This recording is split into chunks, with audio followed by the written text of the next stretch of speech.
مگر میرے پاس اتنے پیسے نہیں ہوتے تھے کہ میں اپنی پسند کی کتابیں لے سکوں، اور اوپر سے اتنے اخراجات ہوتے تھے۔ کبھی کبھار چچا سے کہتی تھی کہ مجھے فلاں کتاب لا دیں، وہ میرے لیے کتاب لے کر آتے تھے، مگر مجھے شرمندگی محسوس ہوتی تھی۔ پہلے انہوں نے میرے لیے جو کیا تھا وہ بہت تھا۔ لائبریری میرے لیے کسی قیمتی خزانے کی مانند تھی، یہاں دنیا بھر کی تمام کتابیں موجود تھیں۔ پھر میں نے سوچا کہ چچا سے کہنے سے تو اچھا ہے کہ میں ادھر سے ہی کتابیں پڑھ لوں۔ کسی کے آگے ہاتھ پھیلانا مجھے پسند نہیں تھا۔ جو کتاب مجھے اچھی لگتی تھی میں اس کے نوٹس بناتی رہتی تھی۔ میں کتابیں ڈھونڈ رہی تھی، نہ جانے مجھے کیوں خوف سا محسوس ہو رہا تھا، جیسے یہاں کوئی موجود ہے، مگر کوئی بھی نہیں تھا۔ لیکن میرا دل نہیں مان رہا تھا، مگر میرا دماغ مجھے بار بار کسی کی موجودگی کا پتہ دے رہا تھا۔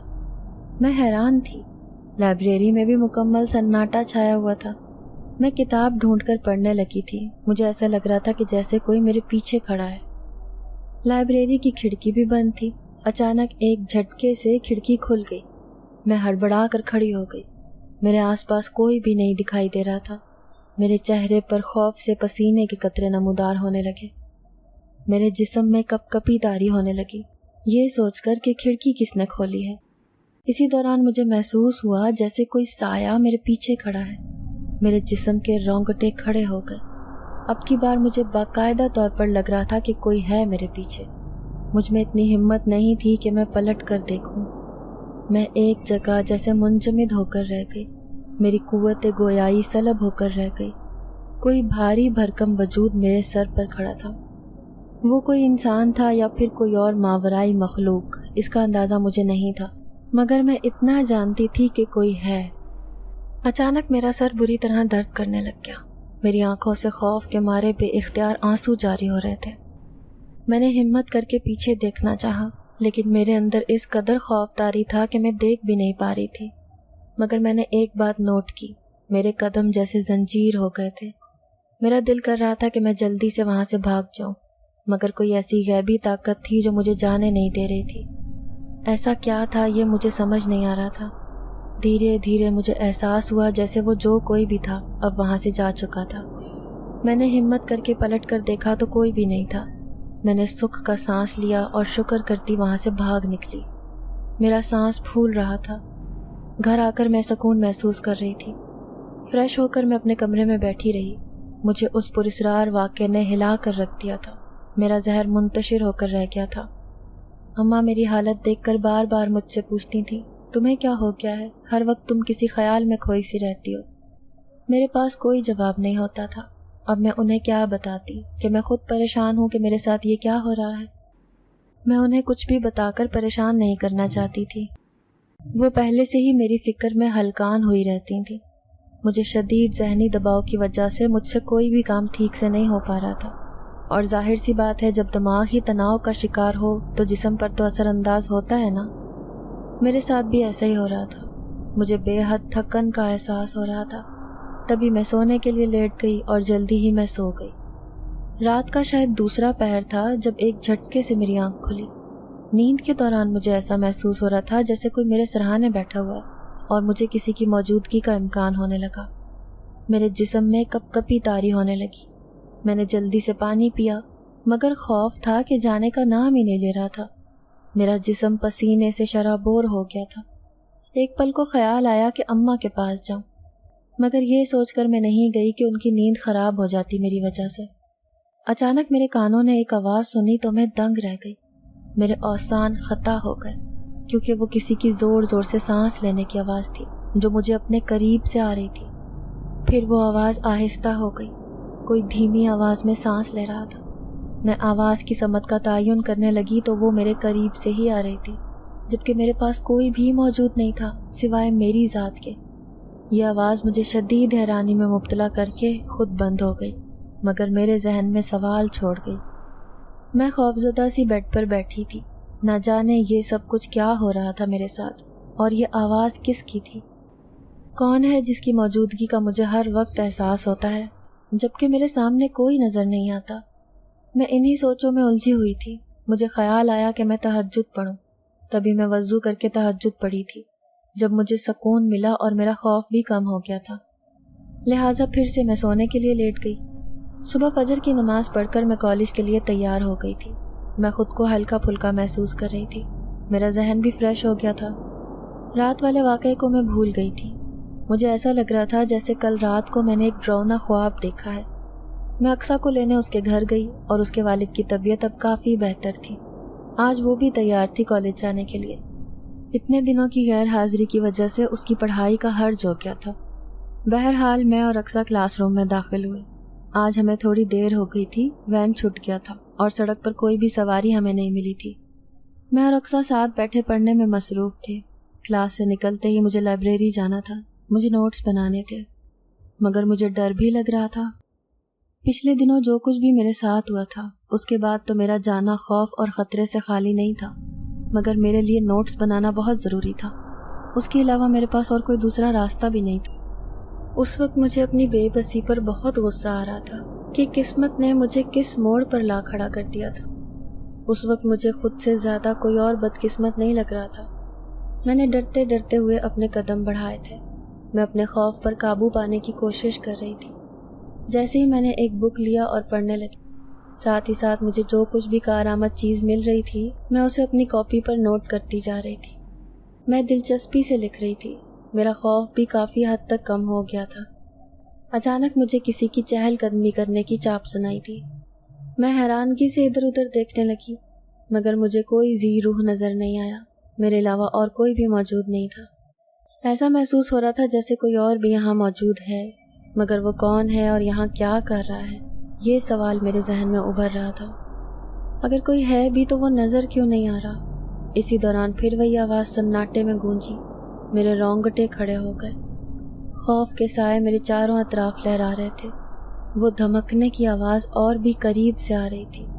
میرے خوف میں مزید اضافہ ہوتا جا رہا تھا۔ وہ آواز لائبریری کے پیچھے والے حصے میں سے آ رہی تھی۔ میرا جسم جیسے بے جان ہو گیا تھا۔ میں نے ہمت کر کے پوچھا، کون ہے وہاں؟ میری آواز مجھ تک ہی پلٹ کر واپس آئی۔ کوئی جواب نہیں ملا۔ ایک بار پھر میں بولی کہ یہاں کون ہے؟ جو کوئی بھی ہے وہ سامنے کیوں نہیں آتا؟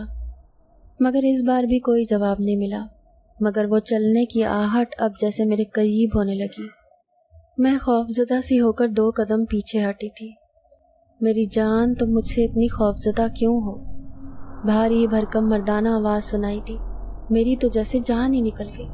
میں پھٹی پھٹی آنکھوں سے چاروں جانب دیکھنے لگی کہ آواز کہاں سے آ رہی ہے اور وہ کون ہے جو مجھ سے اس قدر پیار سے مخاطب ہوا ہے۔ کون ہو تم؟ اس بار میں اپنے خوف پر قابو پا کر بولی تو کچھ دیر بعد وہی بھاری بھرکم آواز ہال میں گونجی، تمہارا عاشق۔ اس کی بات سن کر میں ہل کر رہ گئی۔ میرا عاشق؟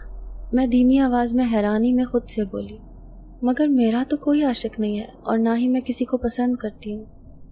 میری سہیلیاں تو صرف لڑکیاں تھیں، میں نے تو کبھی کسی لڑکے سے دوستی نہ کی تھی، نہ کسی سے بات چیت کی، تو یہ کون تھا جو میرا عاشق ہونے کا دعویٰ کر رہا تھا؟ میں شدید حیرانی میں مبتلا تھی۔ تم میرے سامنے کیوں نہیں آتے ہو اور آنکھ مچولی کا کھیل کیوں کھیل رہے ہو؟ میں غصے سے بولی تو اس کے ہنسنے کی آواز گونجنے لگی۔ جانے من، تم اتنا حیران کیوں ہو رہی ہو؟ میں تو ہر وقت تمہارے پاس موجود رہتا ہوں، مگر تم ہو کون مجھے یہ بتاؤ؟ میں پھر سے افسردہ سی ہو کر بولی تھی۔ اتنی بھی کیا جلدی ہے مجھ سے ملنے کی؟ تمہیں مجھ سے ڈرنے کی ضرورت نہیں ہے، میں تو تمہارا محافظ ہوں۔ نہ جانے کیوں اس بار مجھے اس کی آواز اچھی لگنے لگی۔ میں اس کی سحر انگیز آواز میں جیسے ایک پل کے لیے کھو سی گئی۔ تم بے حد خوبصورت ہو۔ اس کی آواز میرے بالکل قریب سے آ رہی تھی۔ میں تم سے بہت پیار کرتا ہوں میری جان۔ اس کے ہاتھوں کی انگلیاں میرے بالوں میں چل رہی تھیں۔ میرا چہرہ سرخ پڑ رہا تھا۔ مجھے چھوڑ دو خدا کے لیے، مجھے میری زندگی سکون سے جینے دو۔ میں اس کے سامنے منت بھرے لہجے میں بولی تھی، میری جان، تم کیوں خود کو اس قدر پریشان کر رہی ہو؟ میں تمہیں کوئی نقصان نہیں پہنچا سکتا ہوں، تم بے فکر رہو۔ وہ پیار بھرے لہجے میں مخاطب ہوا تھا۔ خدا کے لیے تم میری زندگی سے چلے جاؤ، تم جو کوئی بھی ہو، میں تم سے محبت نہیں کرتی، میری زندگی خراب مت کرو۔ میں روتے ہوئے بولی تھی، شاید اس کو مجھ پر ترس آ جاتا۔ میری جان، میں تمہیں کیسے چھوڑ دوں؟ تم میری محبت ہو، بھلا کوئی اپنی محبت کیسے چھوڑ سکتا ہے؟ وہ پھر سے بولا تو اس کی انہی باتوں نے مجھے شدید پریشانی میں مبتلا کر دیا۔ میں تیز تیز قدم بڑھاتی گئی اور باہر آئی۔ کچھ دیر کے بعد میں اقصیٰ کے ساتھ اپنے گھر میں موجود تھی۔ میں اور اقصیٰ صحن میں بیٹھے تھے۔ شام کا وقت تھا۔ وہ مجھے اپنی باتیں بتا رہی تھی مگر میرا دماغ کہیں اور اٹکا ہوا تھا۔ صبح والے منظر نے میرے اندر دہشت پھیلا دی تھی۔ مجھے کچھ سمجھ نہیں آ رہا تھا۔ اقصیٰ کی کسی بات کا جواب نہیں دے رہی تھی۔ اس نے مجھے کھویا ہوا سا محسوس کر کے مجھ سے پوچھا، ردا کیا بات ہے، تم کہاں کھو گئی ہو؟ اس کی بات سن کر میں چونک پڑی۔ کوئی بات نہیں ہے، بس پڑھائی کی وجہ سے پریشان ہوں، میں نے مشکل سے مسکرا کر کہا۔ جھوٹ مت بولو ردا، تمہاری آنکھوں میں پریشانی واضح نظر آ رہی ہے۔ کوئی بات ہے جس کی وجہ سے تم ہر وقت افسردہ سی دکھائی دیتی ہو۔ جہاں تک پڑھائی کا سوال ہے تو وہ پڑھائی کو لے کر تم کبھی پریشان نہیں ہوئی ہو۔ اقصیٰ اس قدر فکر مندی سے بولی تھی۔ اقصیٰ میری رگ رگ سے واقف تھی۔ اس سے کوئی بھی بات مخفی رکھنا بیکار تھا، وہ سب جان جاتی تھی۔ میں نے اقصیٰ کو بتایا کہ مجھے کوئی پریشان کر رہا تھا۔ کالج کے پہلے دن سے ہی میرے ساتھ عجیب و غریب پراسرار واقعات ہونے لگے تھے۔ میں بہت خوفزدہ سی ہو گئی تھی۔ ہر بار جب میں لائبریری میں جاتی میرے ساتھ ایک نیا حیرت انگیز واقعہ ہونے لگتا، عجیب عجیب سی آہٹ سنائی دیتی۔ مجھے معلوم نہیں تھا کہ میرے ساتھ ایسا کیوں ہو رہا ہے۔ اس دن سے مجھے ایسے لگا جیسے میں نے اپنی زندگی میں سب سے بڑی غلطی کر دی، اس جنات کے کالج میں داخلہ لے کر۔ اس کالج میں ماورائی قوتوں کا بسیرا ہے، یہ بات صرف میں جانتی ہوں اور کسی کو نہیں پتہ۔ مگر حیرت کی بات یہ ہے کہ ایسے پراسرار واقعے صرف میرے ساتھ ہو رہے تھے۔ میں نے کسی کے منہ سے کبھی نہیں سنا تھا کہ ان کے ساتھ بھی کچھ ایسا ویسا ہوا ہو۔ میری زندگی جیسے ایک دم ہی تبدیل ہو کر رہ گئی تھی۔ میری نیندیں اڑ گئی، مجھے سکون نہ ملتا۔ ہر وقت مجھے کسی کی موجودگی کا احساس ہوتا، جیسے کوئی میرے آس پاس ہے، مگر مجھے کوئی بھی دکھائی نہیں دیتا تھا۔ میرا کالج جانا میری زندگی کی سب سے بڑی خواہش تھی۔ میں نے بہت محنت کی تھی پڑھنے کی، مشکل سے چچا نے اجازت دی تھی، مگر خوف کے سائے کسی طرح چار سو میرے گرد منڈلاتے رہتے تھے۔ میں اپنے دل کی بات کسی سے نہیں کر سکتی تھی۔ اگر میں کسی کو بتا بھی دیتی تو لوگ مجھے پاگل کہتے، کوئی میری بات پر یقین نہیں کرتا۔ اس لیے چپ چاپ خوف کے ساتھ رہنے نے میری زندگی اجیرن کرتی تھی۔ اس انجانے خوف سے میرے لیے پڑھنا دشوار ہو گیا تھا۔ پڑھائی سے میرا دھیان ہٹ گیا تھا، کسی چیز میں میرا دل نہیں لگتا تھا۔ مگر آج تو حد ہی ہو گئی۔ مردانہ آواز میرے کانوں میں گونجی تھی، کوئی میرے پاس کھڑا تھا۔ وہ کوئی انسان نہیں تھا، شاید کسی اور دنیا کی اندیکھی مخلوق تھا، مگر اس کی آواز انسانوں جیسی ہی تھی۔ وہ مجھ سے محبت کا دعویٰ کر رہا تھا، جبکہ اس کے اس حیرت انگیز انکشاف نے مجھے ہلا کر رکھ دیا تھا۔ میں الجھ کر رہ گئی تھی۔